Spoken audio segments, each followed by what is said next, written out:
여러분 안녕하십니까. 티타임의 차정인입니다. IT 이슈가 있는 곳이라면 발빠르게 쫓아가는 티타임. 이번 주는 e스포츠가 변하고 있다는데 어떤 상황인지 살펴보고요. 펜텍의 부활, 과연 정말일지. 그리고 넷플릭스의 CEO를 독점 인터뷰했습니다. 티타임 출발하시죠.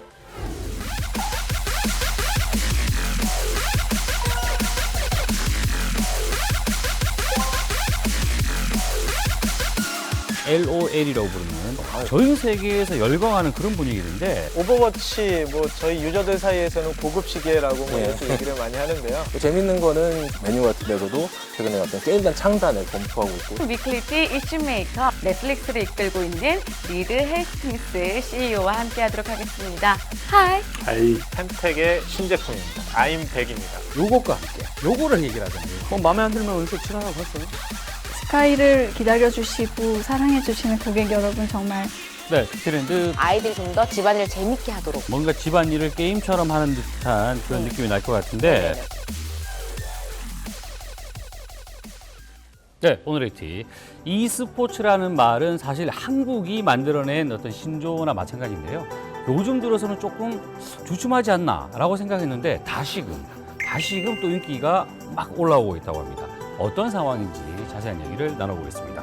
조만수 사무총장 그리고 권명강 기자 함께합니다. 안녕하세요. 안녕하세요.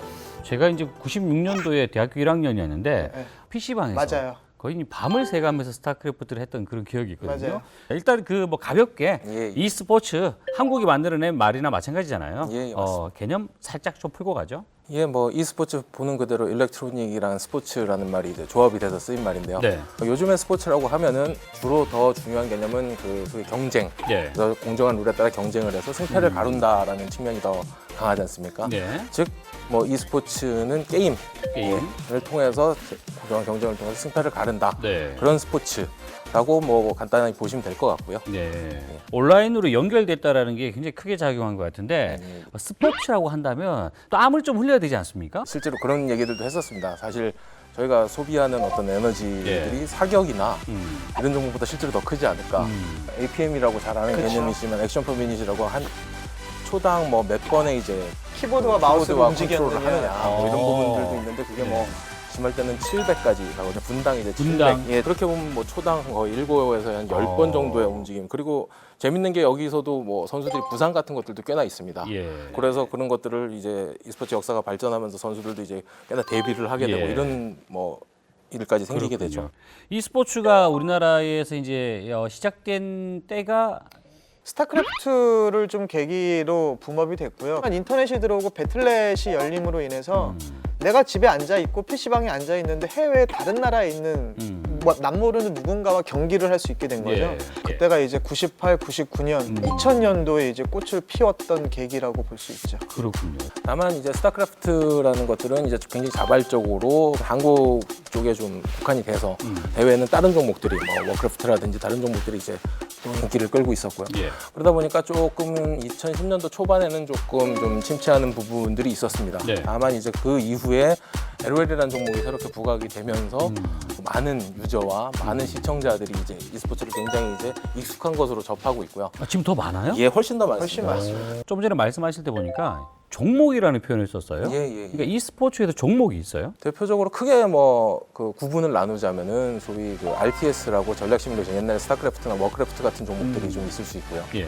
그다음에 이제 FPS라는 종목이 또 e스포츠에 많습니다. 1인칭 슈팅이라고 하는 게임 네네. 종목들인데요. 카운터 스트라이크나 뭐 서든 어택 같은 종목들이 대표적으로 있을 수 있겠고요. 그다음에 세 번째로 요즘 가장 이제 인기 있는 LOL을 위시해서 소위 모바라고 합니다. 모바? 예. 이게 멀티플레이어 온라인 배틀 아레나라고 그러니까 네. 여러 사람이 들어가서 마치 이제 농구 게임처럼 5대5 뭐 6대6 이런 사람들이 이제 각 그런 플레이어들이 팀을 이뤄서 예. 이제 같이 대전을 하게 되는 거죠. 공식적으로 누군가가 그런 것들을 딱 지정하는 겁니까? 게임을 개발한 게임 개발사와 그리고 이제 e스포츠와의 어떤 그 협의가 좀 필요한 거죠. 개발사가 막 진취적으로 뭐 이것도 리그도 좀 열고 대회도 좀 열고 그러면서 사람들의 관심을 끌어모을 수 있다면 자연스럽게 e스포츠의 하나의 종목으로서 자리를 잡을 수가 있게 되는 거죠. 그렇군요. 이게 뭐 전 세계에도 협회가 있어요? 각 국가에서 최근에 한 2개국 정도가 이제 정식 체육단체로 인정이 되고 있는 추세고요. 뭐 ISF라고 지금 이제 한국이 주도가 돼서 처음 만든 단체가 있습니다. 45개국 정도의 회원국을 이제 가지고 있고요.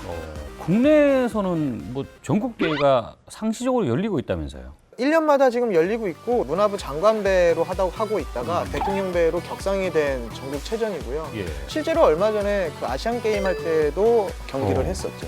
그렇군요. 그런데 최근에는 거의 이제 LOL이라고 부르는 아이고. 전 세계에서 열광하는 그런 분위기인데 어느 정도의 규모입니까? ESPN 스포츠 중계 채널이 있는데요. 그 2016년이 되면서 e스포츠가 시장적으로 좀 성장을 할 거고 확대될 것이다라는 어떤 예측을 했고요. 그러니까 요거에 대한 계기가 무엇이었냐면 실제로 이제 작년에 LOL 월드 챔피언십이라 그래서 전 세계 유저들이 한 공간에 모여서 세계 대전을 치르는 건데 그때 당시에 시청자가 NFL의 슈퍼볼 결승전 경기 있잖아요.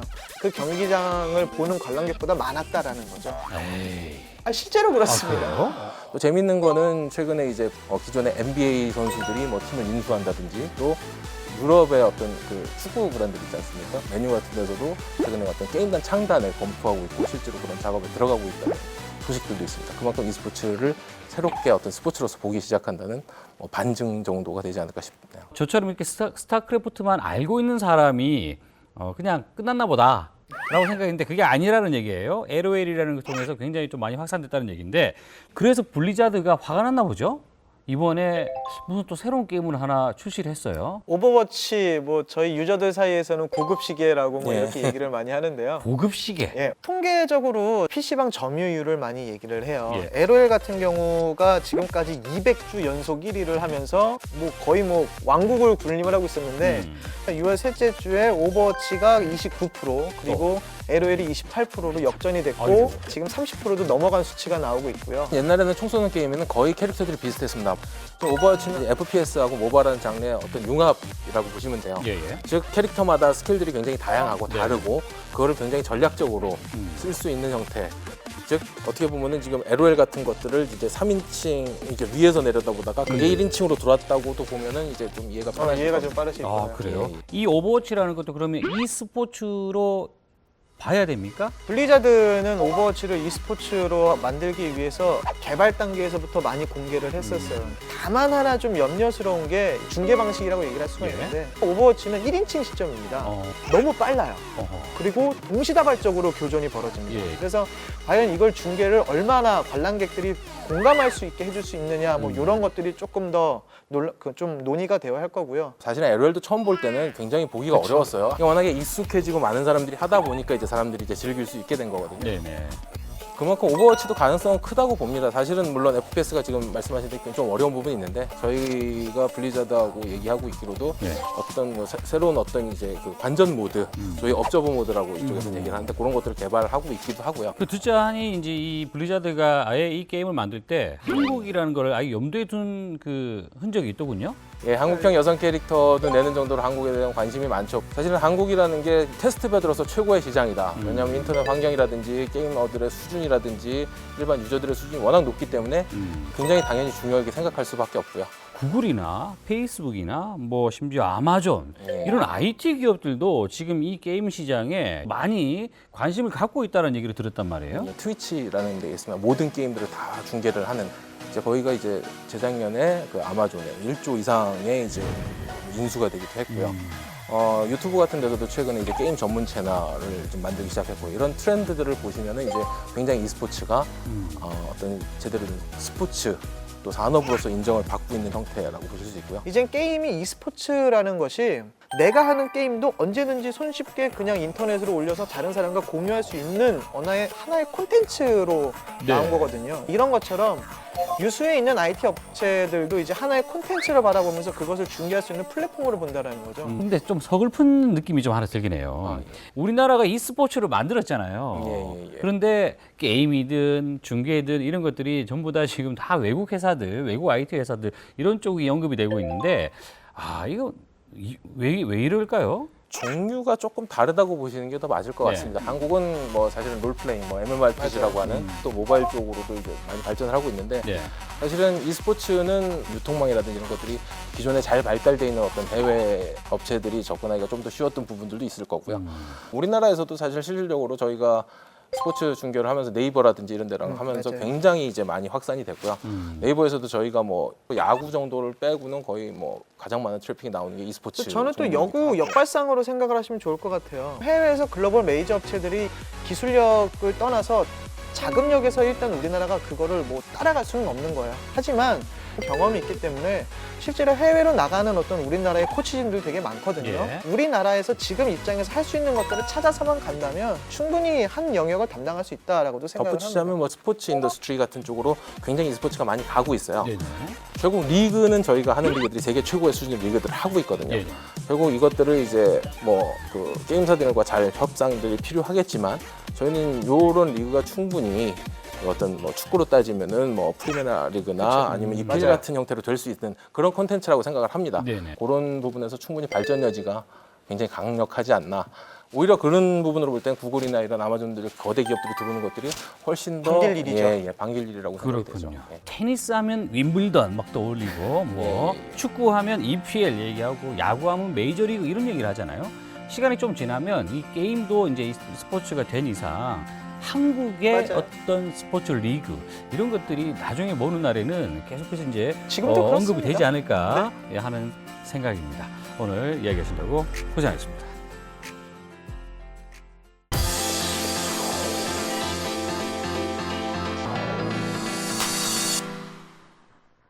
화제의 이슈 인물을 만나보는 위클리티 이슈메이커 오랜만에 찾아왔는데요. 오늘은 세계 최대 동영상 스트리밍 서비스 넷플릭스를 이끌고 있는 리드 헬스팅스 CEO와 함께하도록 하겠습니다. Hi. Hi, it's great to be here.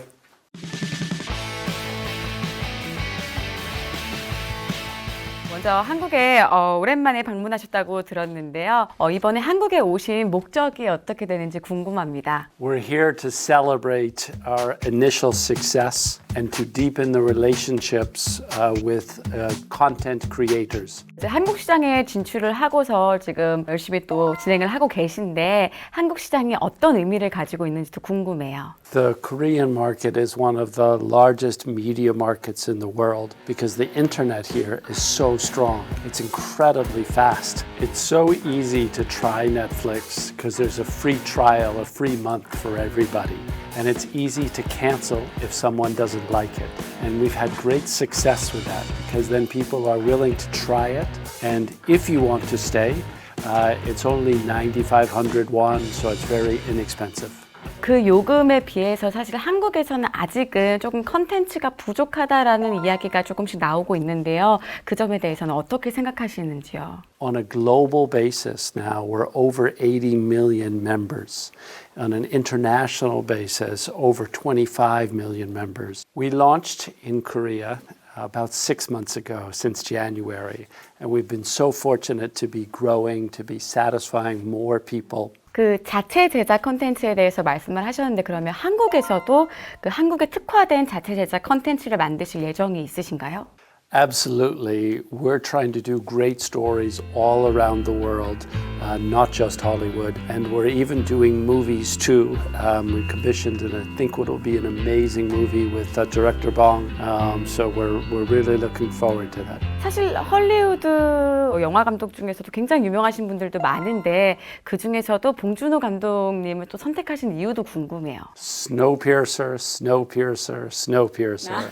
Amazing movie, just so well shot on a low budget. And now with the movie that we're backing, Okja, a very big budget, epic production. And so the world will see this creative Korean director showcased around the world, also here in Korea. 그러면 이제 영화뿐만 아니라 뭐 드라마나 이런 다른 장르에도 또 투자를 하실 계획도 있으신가요? We're doing much of that already. Our first original production in Korea, and we also license content for the world. So like Descendants of the Sun, we carry North America and the US and Latin America, and very popular. So we're already exporting Korean culture. 삼성, LG와 같은 기업들과도 앞으로 함께 연계해서 또 작업을 하실 계획도 있으신가요? Absolutely. We've been working closely with LG and Samsung for almost 10 years in terms of developing smart TV, where the Netflix application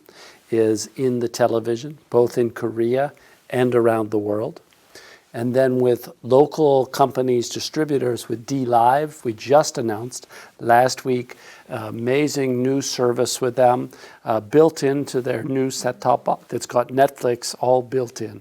그리고 제가 개인적으로 되게 놀라웠던 것 중에 하나가요. 소프트웨어 업체를 원래 하시다가 넷플릭스를 1997년에 창업을 하셨다고 들었어요. 갑자기 컨텐츠 쪽으로 뛰어든 이유가 궁금하더라고요.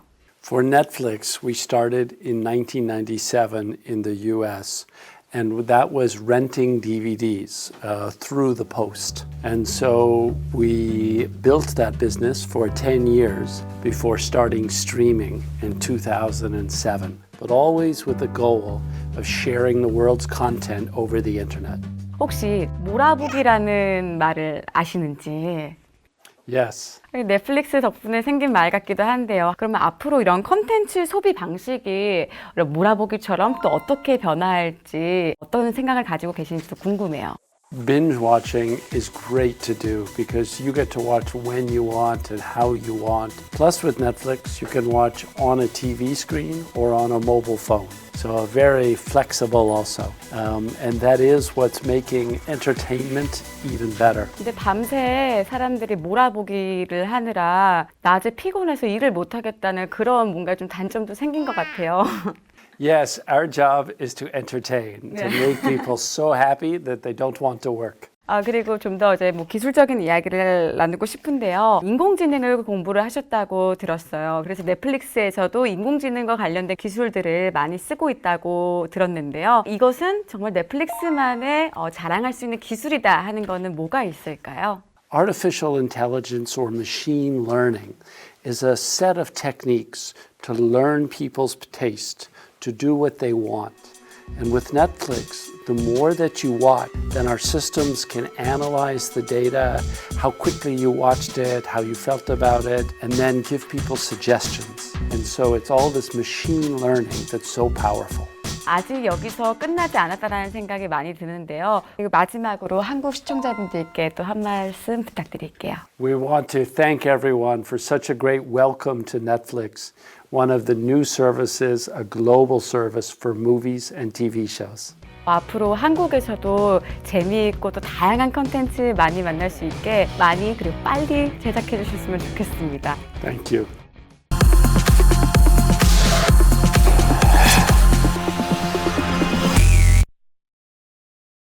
네, 테크수다 시간입니다. 김정철 기자 그리고 도한국 기자 그리고 특별한 게스트가 한 분 나왔습니다. 펜텍의 박세영 과장이라고요. 저희가 오늘 하려고 하는 주제와 아주 밀접한 관계에 있는 분입니다. 안녕하세요. 안녕하세요. 안녕하세요. 네, 지금 저희가 앞에 뭐가 하나씩 다 있습니다. 네. 뭡니까? 펜텍의 신제품입니다. 신제품 뭐죠? 아임백입니다. 아임백. 사실 녹화하는 시점으로 보면 딱 일주일이 지금 채 안 됐어요. 예. 지금 반응은 어떻습니까? 저희가 개통 실적을 받아보진 못했는데 온라인 상으로는 굉장히 반응이 좋더라고요. 다행히도 7,000대 이상으로 알고 있고 구매하러 가면 항상 일시품절이어가지고 못 사는 그런 상황입니다. 그래요? 예. 자, 일단 펜텍의 히스토리를 정리를 좀 해주세요. 네, 일단은 뭐 1991년도에 네. 설립을 했고요. 혹시 삐삐 삐삐. 기억하시죠? 예. 뭐 정식 명칭은 무선 호출기인데 네. 이 무선 호출기를 만들면서 국내 소비자들에게 다가왔었고 그 다음에 이제 휴대폰을 만들기 시작을 했죠. 근데 이제 결정적이었던 건 2000년대 현대 큐리텔 걸면 걸립니다. 이런 거 나이가 잘했어요. 되는 현대 큐리텔을 인수를 했고요. 다시 2005년도에 SK 텔레텔. 네, 그래서 이제 어떻게 보면은 좀 인수를 계속 하다 보니까 좀 약간 좀 혼란이 왔던 것 같아요. 근데 2010년부터 스마트폰 쪽 제조에 들어가서 그 베가 레이서 같은 경우는 한 150만 대까지 팔면서 국내 스마트폰 순위 2위까지 올라가는 히트를 기록하기도 했었어요. 그랬는데 스마트폰 경쟁이 좀 심화되면서 결과적으로 2014년 8월에 워크아웃에 들어갔고요. 예. 그 해에 또 단통법이 시행이 됐어요. 그러면서 회생이 좀 힘들어졌었고 2015년 6월에 솔리드 컨소시엄이 펜텍을 인수를 했고요. 네. 인수한 지 1년 만에 지난 6월 신제품 아임백을 출시를 했습니다. 그렇군요. 네. 그래서 본격적으로 돌아온 이야기를 이제 해보도록 하겠습니다. 어떤 제품입니까? 이제 보시면 아시겠지만 블랙하고 화이트 여기 들어가는 이제 두뇌죠. 뭐 AP, 퀄컴 스냅드래곤 430, 1.4 옥타코어라고 8개의 CPU가 있다고 보시면 돼요. 그리고 130g으로 진짜 가볍습니다. 지금 완전히 플라스틱 재질로 바꿨어요. 그다음에 이제 5.15인치 풀 HD고요. 저장 공간은 32기가로 내놨는데요. 뭐 여기 외장 마이크로 SD 넣어가지고 2테라까지 넣을 수 있습니다. 예. 뭐 대략 안드로이드 6.01 마시멜로 들어가 있고요. 펜텍이 만든 배터리가 안에 들어간 일체형. 그 요즘 뭐 대세니까요. 네. 그다음에 무선 충전이 가능해요. 그래서 이렇게 이런 일체형이라고 보시면 됩니다. 요게 사실 그냥 음량 조절 장치인데 휠 요거랑 좀 같은 개념입니까? 우선적으로는 저희가 그 사용성을 좀 향상시키고자 해서 요 좌측에 있던 볼륨 버튼을 휠로 바꿨거든요. 네네. 그래서 볼륨이 가장 기본적인 거고요. 예. 좀 아쉬운 거는 그 AP 두뇌에 해당하는 게 430. 그죠? 요즘 다 600 시리즈 아닙니까? 그렇죠. 근데 이게 기술이라는 게 계속 진보하기 때문에요. 네. 올해 나온 430 시리즈는 작년 615 시리즈랑 비슷하다고 보면 되시거든요. 그래서 작년에 6 시리즈 쓰시던 분들은 무리 없이 넘어오실 수 있으실 것 같습니다. 사실 어떻게 보면 이번에 이제 그 핵심이라는 게 요거 스톤이라는 거 요게 이제 많이 주목을 받고 있는데 돌이란 얘기예요? 나이가 좀 있으신 분들은 돌이라고 그러시고요. 중학생, 고등학생들은 보석이라고 그러더라고요. 스톤 보석의 이미지. 예. 기술에 대한 관점을 좀 바꿔보자라는 거였어요. 하루 일과로 보시면 되게 이해가 쉬우실 것 같은데 이 스톤을 통하면은 좋은 음질로 들으면서 좀 잠에서 일어날 수 있거든요. 그래요? 그리고 이제 스톤이 알아서 출근 10분 전입니다, 5분 전입니다 이렇게 미리 알려주는 기능이 있어요. 아, 그래요? 네, 굉장히 이거 사람 삶을 압박시키는 그럴 수도 있겠네요. 그런 기능이네요. 그리고 이제 또 집에 오시면 이 스톤이 저를 감지하고서는 불빛으로 밝혀주거든요. 또 집에서 청소나 요리 같은 거 하시면서 되게 그 소음 때문에 휴대폰 알림 놓치시잖아요. 네. 그럴 때는 이 설정해 놓으신 불빛이 스톤에 그대로 나오거든요. 예. 또 시각적으로 보이기 때문에 알림을 안 놓치실 수가 있죠. 그렇군요. 이게 이제 무드램프를 일단 조명 밝기 조절을 할 수가 있고요. 여기서 자, 조명 밝기를 이렇게 조정할 수 있고요. 그 다음에 색을 바꿀 수가 있더라고요. 원하시는 색으로 바꿀 수가 있고요. 그런 다음에 이제 음악을 네, 음악은 그냥 틀어주시면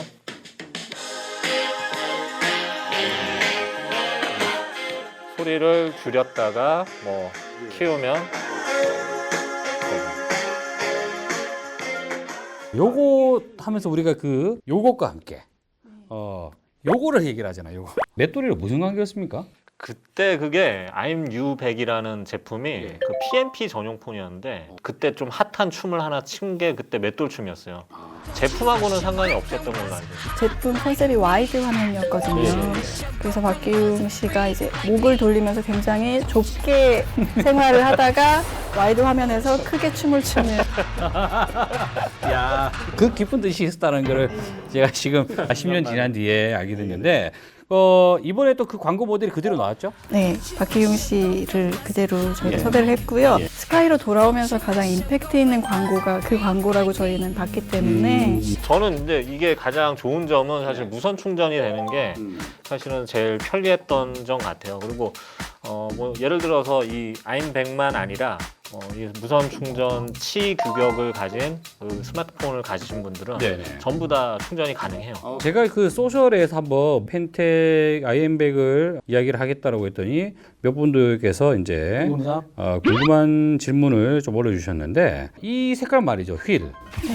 이거 왜 금색이냐? 흰색과 검은색의 포인트로 주기에는 이 골드가 가장 적합하다고 판단을 해서 이렇게 골드만 나오게 됐습니다. 마음에 안 들면 은색 칠하라고 하세요. 그러면 되겠군요. 또 다른 질문, 카메라 기능 어떻죠? 다른 부분은 일반 카메라랑 같은데요. 네. 여기 저희가 휠키를 통해서 클릭하시면 촬영이 되고요.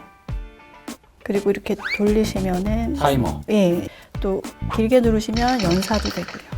중저가 폰을 기획하신 거죠? 중저가로 저희가 겸손하게 진입을 하되 어떻게 하면 스카이폰을 산 사람들이 좀 더 행복해질까 이런 부분에 집중을 했습니다. 그렇게 안 하잖아요, 솔직히 말하면. 어쩔 수가 없어요. 이게 사실이기 때문에. 행복했습니까? 저는 일단은 쓰면서도 뭐 UI 아기자기한 UI라든지 뭐 이런 게 상당히 좀 괜찮았어요. 아기자기한 UI? 그 이 펜텍이 나올 때 이거 안드로이드를 뭐 채택을 하니 안 하니 뭐 이런 얘기들이 있었죠. 이제 꼭 구글 폰을 만들지 않아도 되는 거 아니냐. AOSP를 갖고 커스텀 폰을 만들 수 있지 않냐. 충분히 펜텍 정도 되면 그런 기술력이 이미 있어서 일단 처음 출발은 안정적인 구글 기반으로 내고 그 다음에 이제 그 부분들은 검토해 볼 수 있을 것 같습니다. 이제 저희가 이제 좀 정리를 좀 해야 되는데요. 난 이 얘기를 꼭 하고 가야 되겠다. 아임백 모델명 얘기를 한번 해보고 싶거든요. 이 IM은 저희 스카이 고유 번호고 이 뒤에 넘버링을 무엇으로 할 것인가 고민을 많이 했어요. 예. 저희가 시장에 돌아왔다는 의미와 중간에 어쩔 수 없이 회사를 떠나야 했던 사람들이 다시 돌아오기를 바라는 오. 마음을 담아서 100, 영어 100과 같은 숫자 100으로 정하게 됐습니다. 네, 워크 나올 때 좀 먼저 나가신 분들이 있거든요. 그렇죠. 네. 그때 굉장히 좀 마음이 아팠죠. 예. 신문 광고에 그 모든 분들 성함 다 적어서 되게 감동적이었었죠. 예. 오늘 이야기한 거의 주인공은 이제 펜텍이었잖아요. 아임백도 중요하겠지만 펜텍이라는 그 상징은 굉장히 중요했거든요. 마지막 어떤 발언을 제가 드릴게요. 영상 편지 영상 편지 좋네요. 누구에게? 고객들 고객들에게. 스카이를 기다려주시고 사랑해주시는 고객 여러분 정말 감사드립니다. 저희는 앞으로 고객들이 행복하기 위해서 어떤 점을 제공해드릴지 계속해서 고민할 거고요. 앞으로 IM100 이후 모델도 계속 기대해주시면 감사하겠습니다. 자, 그 펜텍이 IM100을 들고 새롭게 이제 돌아왔습니다. 일단 뭐 그 펜텍이라는 회사의 어떤 그 상징성이 있기 때문에 승승장구했으면 좋겠다. 그리고 글로벌로 한국을 떠나서 글로벌로 팍팍 뻗어 나갔으면 좋겠다는 바람으로 오늘 이야기를 마치도록 하겠습니다. 고생하셨습니다. 감사합니다. 왜 이렇게 조용합니까? 미녀 옆에가 떨려서 그렇습니다. 굉장히, 야, 그 테크 수다이 말이죠. 이렇게 그 미녀분께서 출연한 적이 이렇게 되면 그 지난주에 나왔던 하경화 기자가 좀 이상해지긴 하겠습니다만. 자, 오늘 우리가 이야기하려고 하는 사실 이제 이분이 나온 이유가 있어요. 지금 저희가 그 앞에 뭐가 하나씩 다 있습니다. 네. 뭡니까? 펜텍의 신제품입니다. 신제품 뭐죠? 이름이? I'm U100. 그건 옛날 거고요. 다시 하겠습니다. 지금 이렇게 펜텍 일부러 디스하시는 거예요? 아니. 네, 다시 하시죠. 뭐 어차피 요즘 그 프리미엄 폰에 있는 600 시리즈 탑재해도 네. 페이스북 같은 거 많이 하면 열나잖아요. 열 많이 나죠. 70몇 도까지 올라가는 폰이 있죠? 더위가 문제지. 네, 폰은 문제가 아니에요. 그래 맞아요. 예, 어차피 다 400 시리즈나 600 시리즈나 비슷비슷합니다. 오래 쓰면 열 납니다. 하고 이걸 가지고 뭐 게임을 하루 종일 하면 그거는 뭐 하이 엄마한테 혼나죠. 그래 엄마한테 만 야 오늘 평소에 다른 모습이에요. 네, 예. 처음 봤습니다. 결정적이었던 건 2000년대 현대 큐리텔. 현대 큐리텔. 이것도 예전 걸리버. 걸면 걸리냐. 걸명 걸리버. 이런 거 잘하시죠. 걸면 걸리냐. 그럼 말도 안 되는 마케팅을 지금 이 시대에 했으면 위험한 발언을 안 했어요. 이름 너무 좋았는데? 왜 한 번에 쏘고 누가 더 하잖아요. 위험합니까? 걸리버 걸리버 지금 없잖아요. 그렇긴 하지만 모기업이 괜찮아요. 네, 저희는 막 아직 방송 적응이 안 되시나 보는데 저희는 막 저희 지난주 이분 나와서 애플은 끝났다. 뭐 이런 얘기를 해가지고 기뻐. 네, 굉장히 좀 시끄러웠던 일이 있었습니다. 1인 가구 같은 경우는 이렇게 집에 문 열고 들어오면 깜깜한 방에 아무도 없잖아요. 네, 혹시 1인 가구 계신가요? 안 계시는군요. 그렇게 보입니까 다? 다들 가정이 있으신 것 같긴 한데 1인이 되고 싶습니다. 정말. 사실 이거는 저희 실장님이 내신 아이디어시거든요. 어디요? 지금 저기 와 계신 분입니까? 네, 저기 저분입니까, 계신 저분? 분인데 예.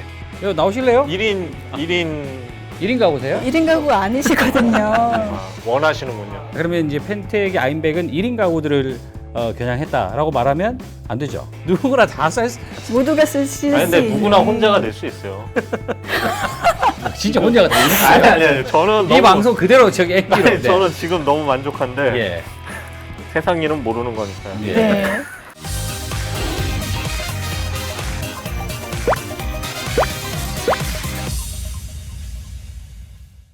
네, 디테일랜드 박미영 컨설턴트랑 함께합니다. 안녕하세요. 안녕하세요. 자, 이번에 준비한 아이템들은 어떤 것들입니까? 네, 첫 번째로 소개해드릴 서비스는 초월 몬스터입니다.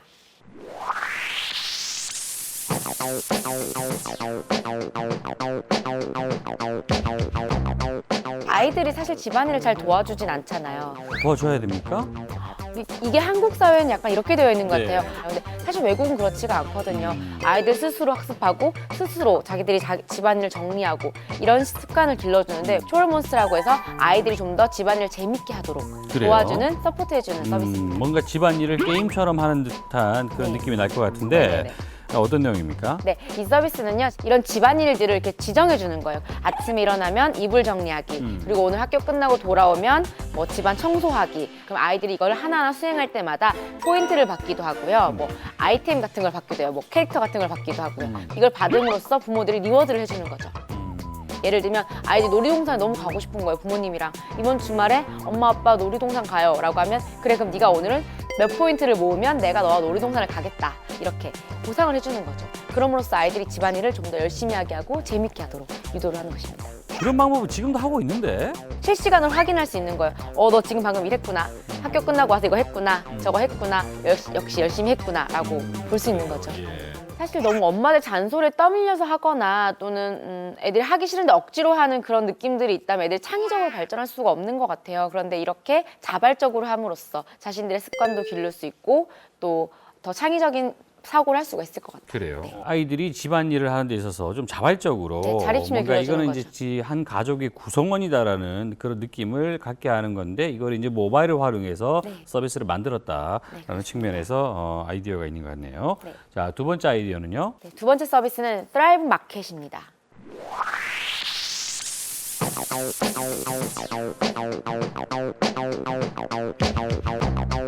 유기농 제품들을 아주 저렴하게 유통해주는 서비스인데요. 사실 다양한 마켓 서비스들 나와 있죠. 인터넷으로 뭐 식품을 구매해서 집으로 받아보는 서비스는 많이 있는데요. 이 서비스는 중간에서 뭐 돈을 수취해가는 사람들을 제거하고 직접적으로 유통을 함으로써 굉장히 저렴하게 최저 25%에서 최대 50%까지 개런티를 제공합니다. 그래요. 이런 것들이 유기농을 마켓을 직접 찾아가고 하는 것보다는 그냥 모바일로 간단하게 주문할 수 있다는 장점이 있는 거죠. 네. 어떤 아이템들을 제공하는 겁니까? 유기농 식품입니다. 그러니까 완전히 뭐 글루텐이 뭐 함유되지 않았다거나 뭐 논 GMO 제품 등을 같이 유통을 하고 있고요. 최근에는 이 사업자가 직접적으로 유기농 제품들을 길러서 아주 저렴하게 소비자들에게 제공을 하는 거죠. 그래요. 노마진으로 제공을 하고 있습니다. 예. 노마진으로 제공하지만 연간 $60라는 그 연간 수익률을 통해서 이들이 수익을 수취하고 있습니다. 그래요. 최근에 굉장히 이런 유기농 제품에 대한 관심들이 많은 것 같아요. 특히 셀러브리티들도 관심이 많은데요. 데미 무어나 우리가 잘 알고 있는 뭐 존 레전드 같은 그런 할리우드 배우들도 많이 투자를 하고 있습니다. 그래요. 이런 서비스를 기획하게 된 이유가 뭔가요? 네, 이 서비스는 많은 미국인들이 유기농 제품을 먹고 싶은데 굉장히 비싸거나 또는 접근성이 너무 떨어지는 거예요. 그래서 이들을 위해서 아주 저렴하게, 내가 직접 유통을 하면서 저렴하게 그리고 아주 쉽게 구매할 수 있도록 하겠다는 취지였습니다. 그리고 이 서비스는 한 달간 무료로 사용이 가능하고요. 이뿐만 아니라 $60로 내기가 부담스러운 그런 저소득층 소비자들 대상으로도 무료로 제공을 하고도 있습니다. 그렇군요. 이용자들은 좀 있습니까? 네, 현재는 지금 유료 사용자가 30만 명에 달하고요. 예. 월마트나 홀푸드 마켓보다 훨씬 저렴한 가격으로 판매하고 있기 때문에 많은 미국인들이 좋아하고 있다고 합니다. 그렇군요. 예, 아무래도 이제 생산 방식이 뭐 예전에는 대량 생산 개념이었는데 요즘 이제 4차 산업혁명 이야기하면서 소량 생산, 맞춤형 소량 생산 이런 이야기들이 많이 나오거든요. 맞습니다. 네. 이 물건을 유통하는 데 있어서도 결국은 IT 서비스가 이제 연결이 돼가지고 네. 소량, 맞춤형 서비스가 가능하다는 또 네, 하나의 네. 사례가 아닌가 하는 생각이네요. 자, 오늘 이야기하신다고 고생하셨습니다. 감사합니다.